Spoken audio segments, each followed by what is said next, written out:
ndiye kweli na ndiye uzima. Usiwe fika mahali umbweke na nani?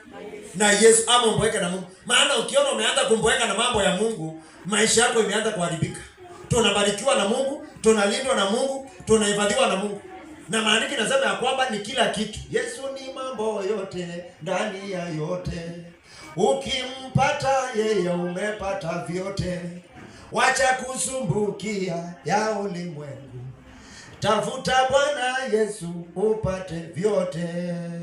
Sema ime. Kwa hivyo Yesu ni nini? Ni kila kitu. Ukiona mtu ameanza kuboeka, hata kuna watu, Bwana Yesu asifiwe sana. Hata kuna watu huwa wanalazimishwa kwenda kanisa. Yaani uko hapo lazimishana, twende maombi, twende kanisa. Bwana Yesu asifiwe sana. Nikwambie, kwa shetani hakuna baraka. Nilikwambia sana. Kwa shetani hakuna nini? Hakuna baraka, ni za Mungu. Usidanganywe na mtu. Hata watu wanakuambia shetani anakubariki. Shetani hawezi kubariki. Nilikupatia mfano hapa Sunday. Nikakwambia shetani anakupatianga kitu akifanya nini?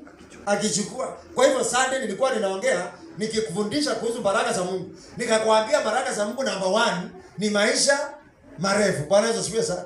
Hata kukaa maisha marefu ni baraka. Na nikakuelezea Sunday. Leo naongea kuhusu baraka ya Mungu inaitangwa amani. Inaitangwa peace. Mungu akitaka kubariki, anakupatia maisha marefu na akupatie peace. Bwana Yesu asifiwe sana. Unakuta ya kwamba mtu ako na amani katika maisha. Ile siku utafika uanze kuona una amani. Amen. Uliza hata wale watu maisha yao imefika kaharibika. Ama mtu alikuwa na kazi imeisha, ama mtu alikuwa na ndoa ikaisha. Kitu ya kwanza kuchukuliwa inakuanga ni nini? Ni peace.